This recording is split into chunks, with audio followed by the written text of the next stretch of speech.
I want to salute you, homie, for building your own thing and doing your own thing, creating your own platform, your own website. I got one life to live out my dreams, and I'm giving this thing all I got. I interview celebrities. I talk sports. I represent the culture. Right now, you're turning up on MrTaliaferro.com, shawty. Yeah! All right, how y'all doing? How y'all doing? We are back with MrTaliaferro.com. Y'all know how we rocking. It's A65. I tell anybody, the A65 ain't gonna die as long as Mr. Taliaferro and this man right here alive. I just made that up, anyways. I got a young boy that I done seen grow up. I didn't watch this boy become. He practicing the craft, mastering the craft. I'm watching them do show after show after show. I'm watching them shut down shows. We're going to get into everything, how this man got started. I'm watching this man not only grow in the music game, I'm watching him grow as a man as well. And it's just an honor and a pleasure to see. I watched this boy from the beginning of this thing, and now I'm watching him towards the climax and with the success he's having. I got Memphis is on. Currently, University of Tennessee's on. I got DJ AWOL in the building. How you doing, bro? How you doing, AT? Family, what's good? Good. I'm doing good. How about you? I'm good. I feel like this long overdue. Yeah. Hey man, you the one that's been tripping though. No. You booked in LSU and everywhere else.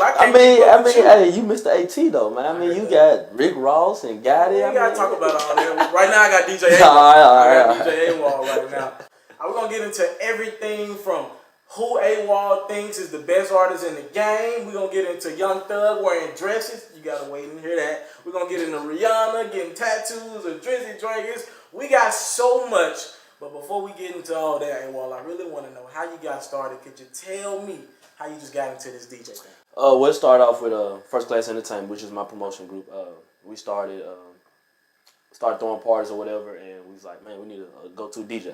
We need somebody like, okay, if this DJ falls through or whatever, we need somebody that's going to be there 24/7. So I was like, hey, man, guess what? Let me pick it up. So we started DJing sets. Hey, I was actually DJing just off a laptop. I didn't know what a turntable was. It was like, what's a turntable? So I'm DJing off the little virtual DJ. Horrible. Like, I'm not going to even lie, I was a terrible DJ. But hey, guess what? We still rocked the party. So that's the only thing that matters. So my first actual party was F School. Was with Mastermind Entertainment and First Class Entertainment. Actually got a chance to DJ with one of UT's very own Stan, DJ Stan. That's my boy too. One night stand. So hey, it was. I'm not gonna even lie. It was a struggle. I was able to get practice in for like a month. It was hard, like actually like processing the system and actually bringing a turntable in instead of like doing off the laptop. I did not know there was a big difference at the time. But I got a chance to practice with DJs such as DJ Jew, shout out to DJ Jew, John Doe, Marquise, DJ Just Keys. So I had the chance to actually be able to DJ with OGs that I consider my OGs is people like that have influenced me to actually get into the game. So that's how I started with DJing. Two things from that I caught. You talked about First Class. I'm going to get into them in a second. Okay. But right now I want to get into, you talked about how you had to struggle your way in the beginning. Yeah. Now, I know you've been waiting on this aspect of the interview. Yeah. Now, AWOL, there was a time. It was a time. He was a freshman. I remember clearly. I hear AWOL ain't turn the party up like I wanted him to. Mixed reviews. Yeah. I always had to support. Your class was always rocking with you. Always. UTK 18, always. But it was a mixed reaction. It was mixed. How did you grow from that, and what did you do like that? It was hard because of course you hear people, you think you rocking the show, but people have different views. So it was hard for me to do that. But just the type of person I am, I like for people to doubt me. That just makes me come back harder the next time. So really the only people I was listening to was people that actually were supporting me, and also the DJs that know how to DJ. So I'm not just like if I'm a football player, I'm not gonna listen to someone that doesn't play football. I'm gonna listen to my coaches. I'm gonna listen to other football players as well. So I'm a DJ. So of course I'm going to take the views from other DJs and say, okay, well that was right or that was wrong. So of course it was a struggle to know that people were really out here saying that I was trash. Just be honest, like I wasn't good. My mixes weren't good. I didn't pick this right song, or I ended this song too short or something like that. But I took all of those into consideration. I was like, okay, let me put all these in one bowl and let me just make sure I accomplish all those goals. And I mean, look at me now. So look at you now. You bring up J. Jew. I actually remember myself. I've been at countless sets where you get people in your ear, including me. Yeah. Hey, Paul, can you rock with me? Can you play this? Yeah. And you literally can see Jew in your ear saying, "Don't listen to him. Don't listen to him. Do you? Do you?" I would say, out of everybody, I would say Jew is my main person. Like that's my go-to guy. Not even on any DJing things. Like that's just a big brother. I call him my godfather. Like that's real deal. Like my go-to person to go to. Like on some personal things, DJing, or just ask for a favor here and there. Jew's like always taught me. Like of course I get song requests all the time. I got one person told me to come play like the cha-cha slide like in the middle of a part. I'm like, hey, I'm not gonna play the cha-cha slide, but like his rule is, hey, you're the DJ, because at the end of the day, the people gonna look at you. Like the people not gonna look at the people that come up and tell you play this song, or they're not gonna even look at the team that you're rocking with. Like if you don't play the right song, they're gonna be like, okay, AWOL didn't do that. They're not gonna say everybody else didn't do that. So he's always said, hey, make sure you play what you think is gonna like get the crowd jumping or keep the crowd going in the right way. Shout out to my brother Jew. Now, we brought up First Class as well. I want to talk about how you guys have, I mean, y'all just took campus by storm. You know what I'm saying? It was, for those who don't know, we're going to have viewers from all over the world. But for those who don't know, here at the University of Tennessee, we've had stuff going on in the midst of like different organizations and everything. So, and his group, First Class, they came out of nowhere and they took the campus by storm as freshmen. And they started their own group and they just started throwing parties, you know, pretty much filling the void that was needed in the campus. Could you talk a little bit about how y'all got going and man, how did this happen? Well, I mean, first of all, we all started like we just hanging out with each other. So I mean, we freshmen, we came in. Of course, we were not hanging out with the upper class because I mean we didn't know any upper class. So we just like, you know what? Let's just throw a little parties just for the freshmen. And we just like, okay. So we started throwing sets by the name of Hangovers. Called them the Hangovers. So it was like, I mean, it didn't supposed to go this way where we at now. It was just like a couple guys that got together, like we boys, we brothers. We just like, hey, let's just start throwing events. So I mean, it was in February of our freshman year. We was like, okay, hey, let's try to throw a big party. So we started off with Knocks Out, which is we had to do on boxing weekend. Because I mean, as you know, boxing weekend is usually toward the Caucasian side. So we was just like, okay, man, let's try to bring it to the African American side and other people that's outside of Caucasian people. So we just like, let's just try to throw a party or something like that. We did not expect it to go big. We didn't know what we was expecting. So we got a club together, got some DJs. Shout out to my boy DJ Chris Cross. Brought him down from Memphis. Well, me and him we're both from Memphis, but he goes to Pine Bluff. Shout out to Chris Cross. Also, we got Jew as well. Once again. Well, yeah, we had Knocks Out, and we had it at, I forgot the name of the club. Club Indoors. Indoors. We had I've never seen a crowd like that. Yeah. In the middle of the year. End of the year parties, beginning of the year. Exactly. I've never seen a crowd like that in February. So we was like, we got the physical copy tickets. I mean, once again, we're not thinking like it's going to be this way. So I think we ordered maybe like 300 physical copy tickets. We sold out those in like a week. Like it was just bam, bam, bam, bam, bam, bam, bam. I was like, wow. So this is actually going to happen. So the party comes, the doors open up at 10. I say by 11:30, I mean, the whole club is just full of people. I mean, I'm going to be honest, like, the party still didn't go as we planned. I mean, we got there, and it was a big puddle of water in the middle of the dance floor. Like, we just like, whoa, where this come from? Because it was snowing. It was snowing, and so, like, it's the ceiling started leaking.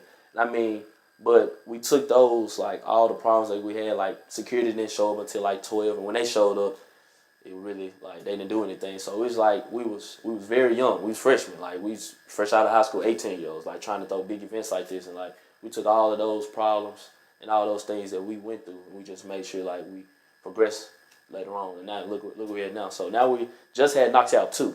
Knocks Out 2 was a success. We had it at club levels. I brought my boy, DJ Tay Keith. He's from Murfreesboro. Shout out to Tay Keith. Tay Keith on that Black Youngster tape as well. Black Youngster tape. Also, Chris Cross again and my boy Cortez. Shout out to them. And also Drew as well. So all four of us DJ. We end up reaching a capacity of right over 1,000. And it was like the best turnout we've ever had. Like, I'd say that was one of my favorite parties, like DJing wise right now. Musical influences. What, when you were a child, when you were younger, what were you listening to? What got your juices flowing in the music? Of course. I mean, growing up, I mean, I'm from Memphis, so got it. Of course. I mean, that's off top. But I mean, I would say my favorite artist right now would be Drake. I mean, that's just, I'm a Drake fan. You can ask my friends. I argue about Drake any day, anytime. But I like Shot Glizzy. Like that's my boy too. Like that's one of like my, not everybody likes type of person, but I always mess with Shot Glizzy though. Yeah. All right. Speaking of Drake, the next few 5-6 questions they're gonna be pretty fun. All right. This is all to get to know you. Get people who don't know you, don't live in Tennessee, who want to get them on you. Now, Yes. people who know you, this might be old news, your opinions on this. Gotcha. But I want to get a different crowd coming to DJ AWOL's way. All right. We're going to talk about some mainstream headlines. Okay. And we're going to turn them into what you would do or what do you think about this. Okay. All right, so Drake, you just brought him up. Yeah. Drake, obviously, one of the top artists in the game. You can't ignore hits. You cannot ignore hits. Can't at all. And he has an abundance of them. A lot of them. When you talk Drake, there is an asterisk by his name now, AWOL. A lot of people believe that Drake ain't writing these bars that he's spitting. Yeah. When you look at Drake, what do you think, and does it impact you with the fact that maybe there's a possibility he ain't writing some of the music? I mean, if he is or if he isn't, I mean, he's still Drake at the end of the day. So, I mean, like, what does that mean, though? I mean, okay, if, let's say someone is writing his lyrics or whatever, at the end of the day, you still gonna listen to Drake when he put out something. So, I mean, I look at it like this. If I'm an artist and I already made a name for myself and someone so happily to want to write a song for me, it's gonna be a hit, I take them millions of dollars any day than sit over there and be broke and not have anything at all. So that's how I look at it. So I mean I look at it like this. He's not the only rapper that also has ghostwriters. It's just the one that we found out about. I mean, we never know. Maybe find out that Tupac never wrote some of his music, or Biggie, or Jay-Z or somebody like that. We never know. It's just like that Meek Mill was able to get that news and he brought that out to our attention. So I look at it like that. Young Thug recently released a tape. No, my name is Jeff. Now, Young Thug is an interesting cat. He is. I seen him in person once, and he's interesting. He's okay, interesting all dude. right. With Thug now, he wears dresses. Okay. He's a cross-dresser. That's pretty much what he is. Now, you can't ignore records now. Young Thug keeps an abundance of records and going in the club. He does. With you being a DJ, do you feel some type of way? Because we're in a new era now where men wear dresses and can still talk about killing you. Yeah. Do you feel some type of way when you play somebody like Young Thug? First of all, like, I don't look at anyone's, like, outside, like, activities, anything like that when I'm playing music. If I like the music, and of course, if the crowd likes the music, that's what I'm going to play. But just talking about the dress and everything like that, I'm not going to say I don't approve of it because I don't have anything against anything like that, but I wouldn't do it. Of course, I wouldn't do it. I'm not going to, if I have a mixtape coming out, I'm not going to wear a dress on the cover. But, I mean, I think the way that he does, like, he has a lot of money. And so I think he's looking at it like this, okay, I can wear what I want to wear. People going to rock with it, people not. I mean, it's just, that's what I live by as well. So, I mean, even to this day, it's still a lot of people that I say probably don't even like me as a DJ. I mean, they probably say, okay, I don't rock with AWOL, but I still look at it like this. I do have a great team behind me. I do have great supporters behind me that also do rock with me. So, I mean, I say I'd go by the same motto that he goes by as well. Like, if you gonna rock with me or you're not. I mean, it's just how life goes. Rihanna reportedly just got a tattoo of a gift Drake bought. She got it tatted on it. And I want to ask you this.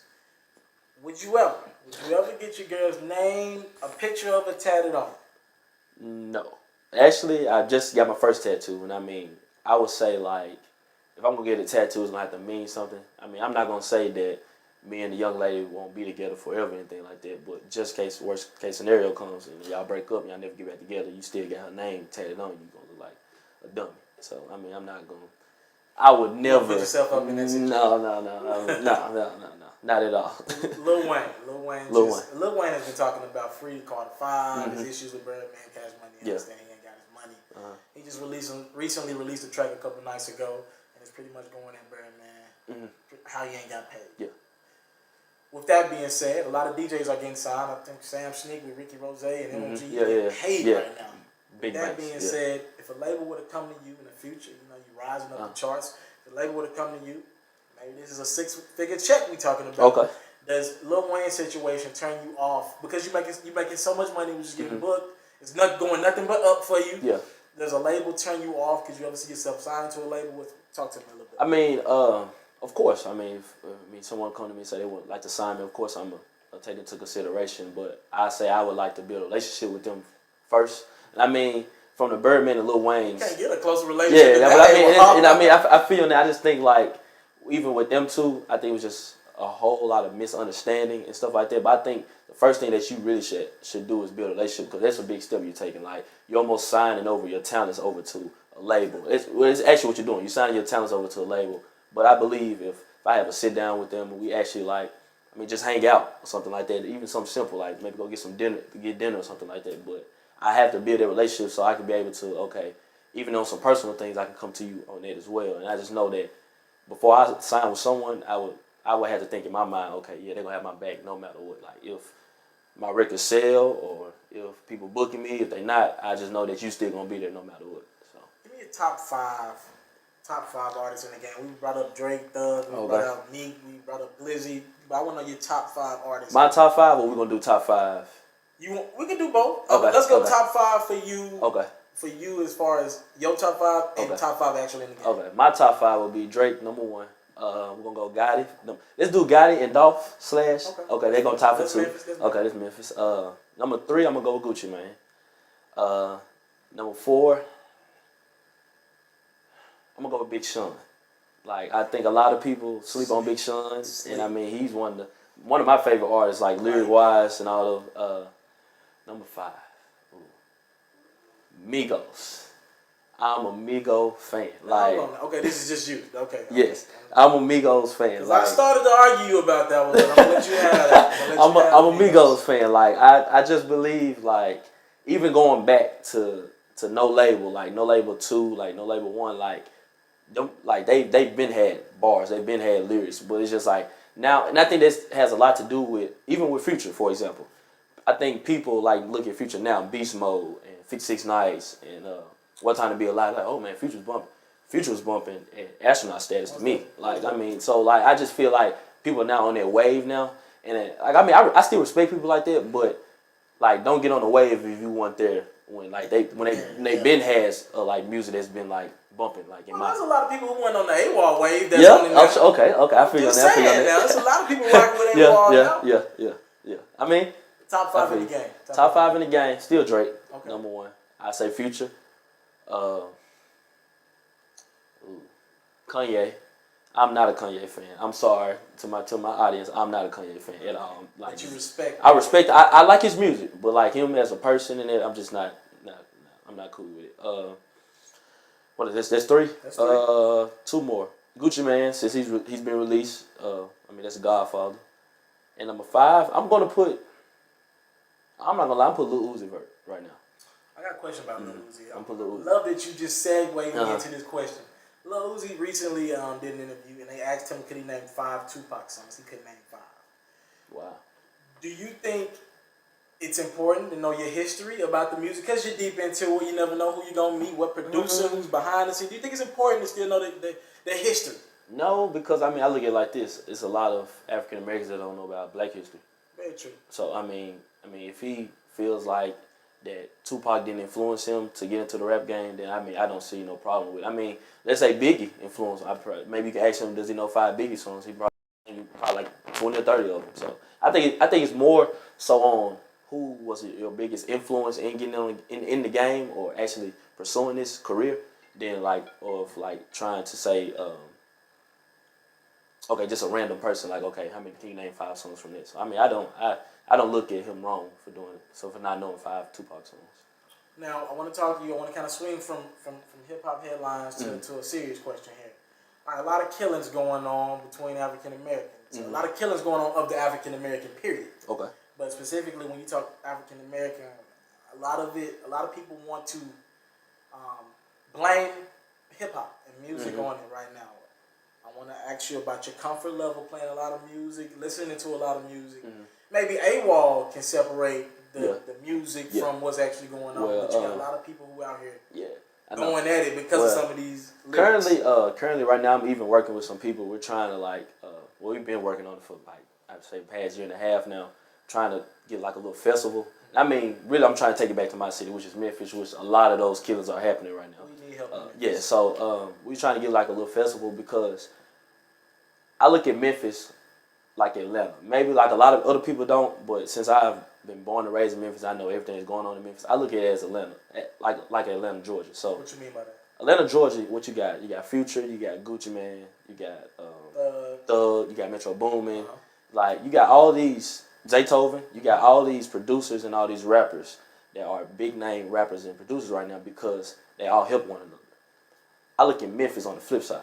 We got Dolph, we got Gotti, we got Black Youngster, but Dolph and Gotti can't even walk in the same room together. And they supposed to be like our two leading people. Like, they're supposed to be actually putting these other people on. And I just feel like they haven't even put a lot of people on because we have a lot of good rappers and a lot of good producers that are coming out of Memphis. But I just think that they don't have their chance to show their talents and stuff like that. But let's say Gucci Man, for example. In my opinion, I think Gucci has, if it's even like a little, to do with every rapper or every producer that has came out of Atlanta. I mean, I'm even going to...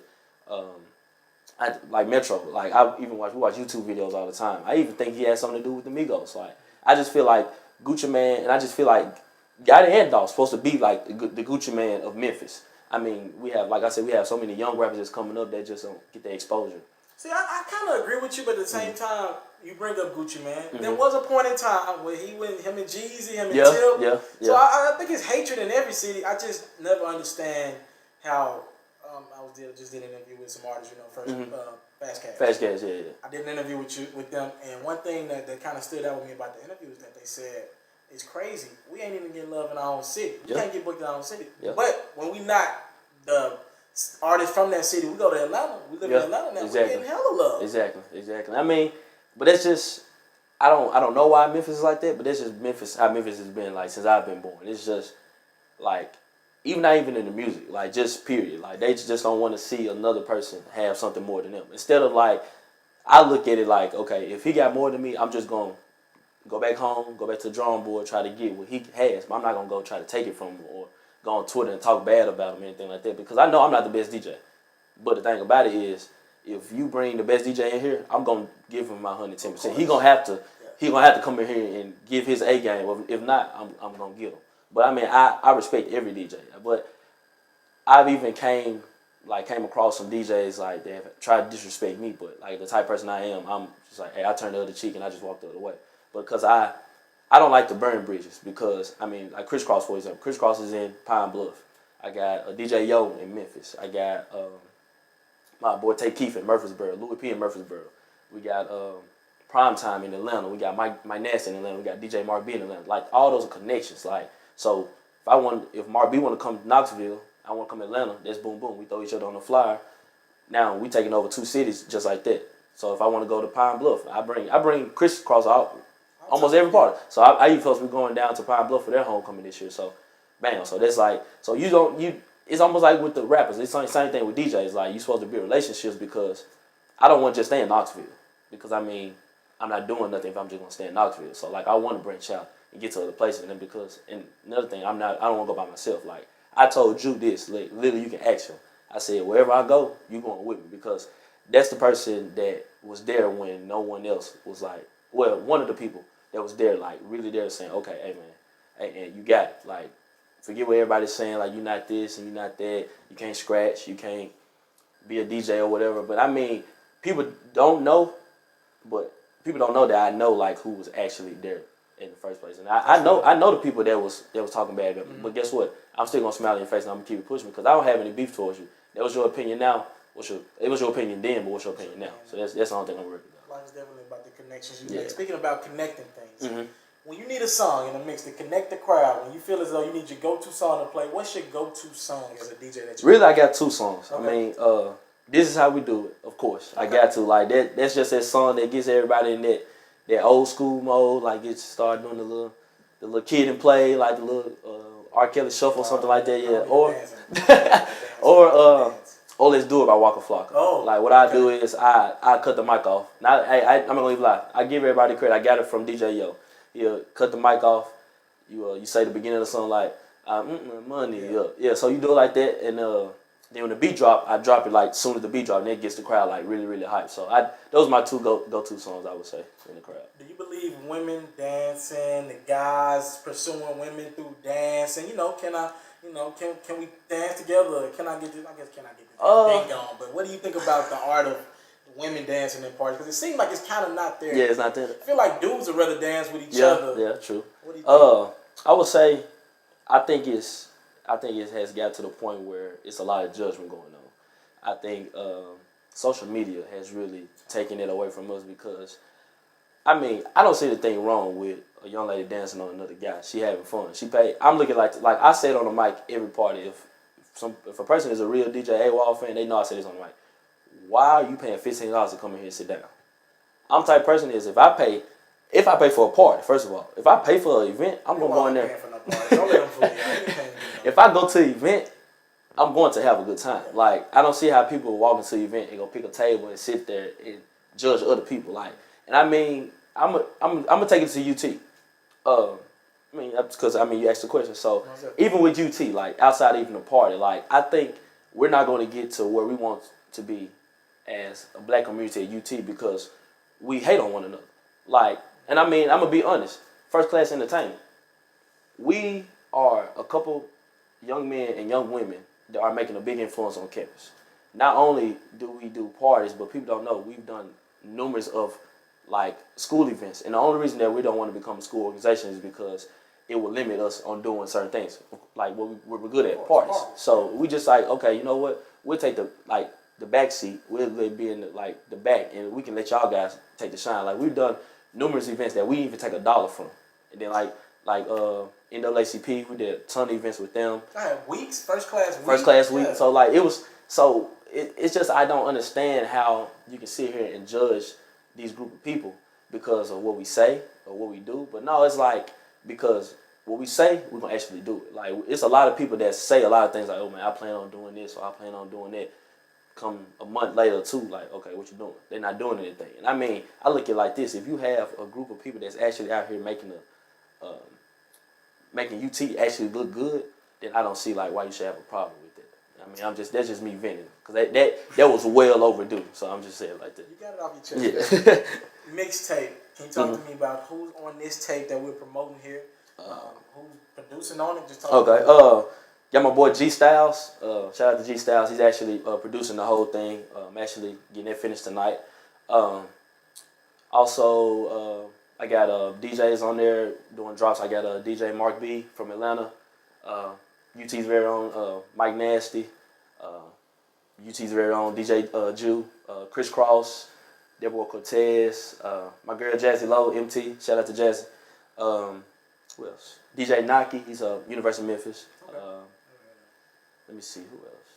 I think that's about it. I think it's a wrap-up. Big T. He's a radio station host, so he's on there as well. And I got all my friends, first class people, all of them on it. So what is the mix? By the way, the name of the mixtape is AWOL Season. AWOL Season, yeah. Don't know. I mean, and I'm answering the question. I got a text the other day from one of the freshmen up here. He asked me why do I call it AWOL Season, or why do I use this word all the time? And a lot of people don't know, like, because a lot of people haven't asked me, but the reason why I'm using AWOL Season because, like, okay, take the weather for example. If it's a UT football game, if it's a sunny game, if it's a rainy game, you're gonna have two different kind of games. Like you might gonna have a lot of fumbles, might not even have a lot of people come. But you have a sunny day, you might have a couple touchdowns, the whole stadium full with 102,000 people. So I look at it like this: it's AWOL season. Like you don't know what I'm a different person. Like when these turntables and this laptop get in front of me, it's a beast that comes out of me. Like all my friends say, like I'm zoned in. Like I don't talk to no one, anything like that. And I just like AWOL season is like, okay, I might give you a thunder, or I might give you a hurricane, I might give you a sunny day. You never know because I'm not just a hip hop DJ. I've DJed AK Psy events. I've DJed diverse events. Like I don't want to be considered okay.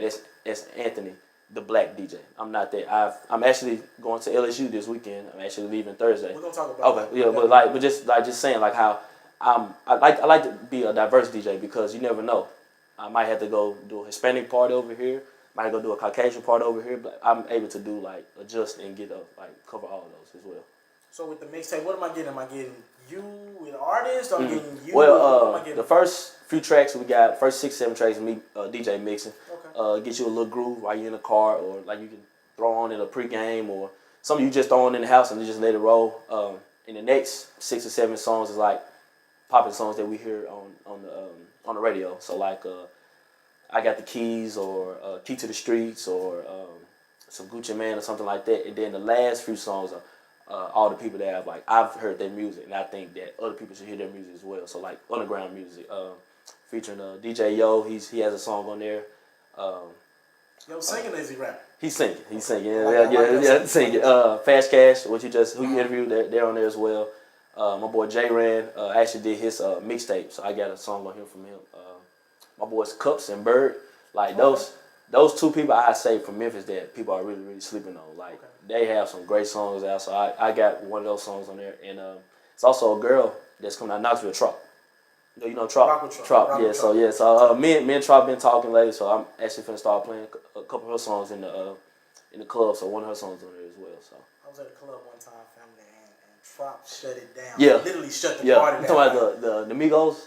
Was it me? I don't. It was. No, not Migos. Not them. Yeah, okay. I'm talking about I'm at every nightclub and Trop literally shut the party. When she walked on stage, literally they had to shut the party down. Yeah. It was so crazy. Yeah, she like even outside like her rap, I just like the swag, like the way she like carries herself. Like she's just like, it's not on no cocky, but it's just like, okay, I'm Trop. That's just who she is. I think Young M.A. when I think Trop. I think so too. Yeah. I almost like when I first saw her, I thought she was Future. Like she looked like Future to me a little bit. I was like, then she sounded like Future a little bit. I was like, okay. I was like, but then I heard her music. I was like, so yeah, she really can. Then so they sent me a couple songs in my email, so I got a chance to listen to them last night. Like she really has some heat. Like I'm not gonna lie. She really had some heat in there. All right, so you can get the mixtape. Mm-hmm. Make sure you can get that. You can get it 9:15, 9:16. 9:15 on 9:15. 9:15. All right, I'm gonna have a link for that in the description of this interview as well. So make sure y'all check out the tape on Spin River. Before we get out of here, do you still believe in radio? I have to ask you that. I'm gonna ask you if I accidentally like leave my Oscar or my beats, I gotta listen to the radio. I mean, I listen to it a little bit here and there, but I just believe. The Oscord like has made the radio just like be pushed to the side because I mean now everybody can pick their own songs. They ain't gotta wait on somebody to request a certain song. They can just go to the phone, pick that song, and it can just pop up on their radio just like that. So I think it's dead to me, really, to be honest. Last couple questions. What's an ideal situation for you?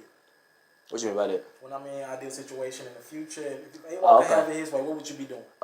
If A-Wall could have it his way, I'm actually right now. I'm starting up my own DJing group, which is going to be a branch off of First Class. We haven't came up with a name yet, but it's almost going to be like on 808 Mafia type thing. So it's going to be like a group of us DJs, and it's really like me to try to get young DJs or young people that's trying to DJ or produce anything like that, get them a chance to get exposure to the crowd or whatever. Because, I mean, don't get me wrong, I finally got the people that I need to be around, but at one point in time, I didn't know what to do. Like I'm sitting here watching YouTube videos how to DJ and anything like that, and I just think people should have that person to go to. Like, okay, well, I need to work on this, work on that. But me in the future, of course, I'm going to school. I'm a political science major, so hopefully I can become a lawyer. But he's doing all this while he's in college. Yeah. So, but I mean, with DJing wise, I mean, like I just say I'm just gonna take it where it goes. I mean, like of course, I have big events coming up, and I mean, I just give my A game everywhere I go because I never know who's gonna be there. Or who's gonna like pull me to the side like, I want to sign you for this and that. So, I mean, really like I take DJing serious because a lot of people don't know like what I've been through in life. Like I used to play football, and I mean, football was my go-to. Like I wasn't thinking about grades, just to be honest. Like football was like, okay, I'm finna take football. Football gonna take me here. Football gonna give me money. Football gonna get me through school. But I actually had a bad injury my sophomore year in high school, which I was paralyzed for like 30 minutes, and I was not able to move at all. And so I was took me to the hospital or whatever. The doctor came in and just like ended up telling me, I forgot what the name of the condition is, but the Manning brothers, the oldest brother, has the same condition that I have, and it's just like how your spine, like the thing that surrounds your spine, it wasn't big enough. So as soon as the hit, like my spine just like impacted, and it's just like it didn't come out too well. But really that day, I say it. Like my whole life changed. It was just like, okay, you don't have football, so where do you go to now? I mean, I still didn't find it until I got to college. So I mean, I went through high school. I still stayed with the team. I ended up being team captain my senior year.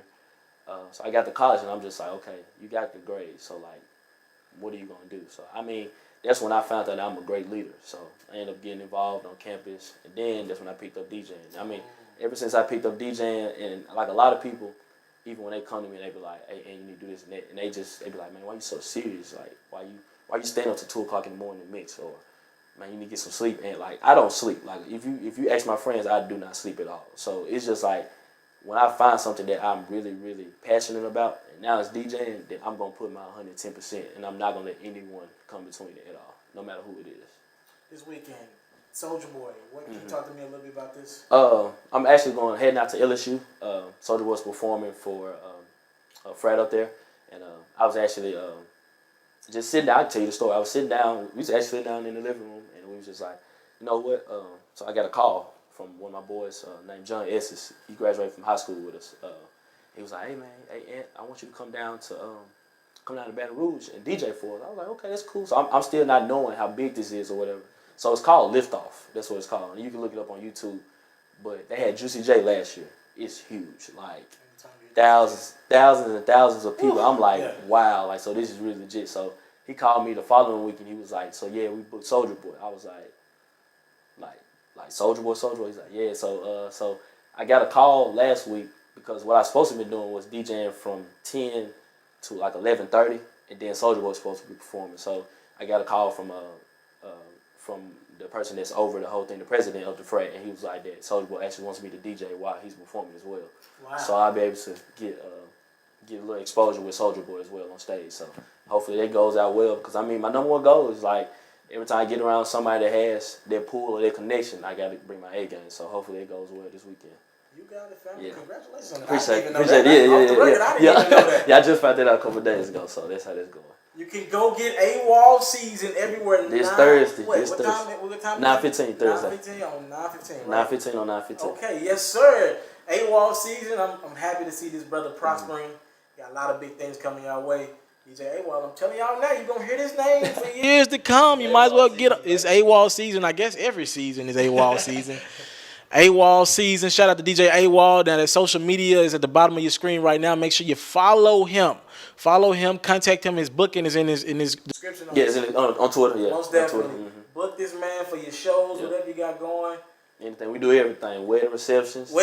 Family reunions. It don't matter. We're doing everything. It's DJ AWOL. It's MrTelefaro.com. If you're looking to book me for an interview, video, or by phone, if you're looking to have your music or your skill featured on my daily podcast, if you're looking to book me for a speaking engagement to help motivate some kids, if you're looking to have me rock some of your clothing to help promote your brand, make sure you hit me up at booking@MrTelefaro.com. Again, that's booking@MrTelefaro.com.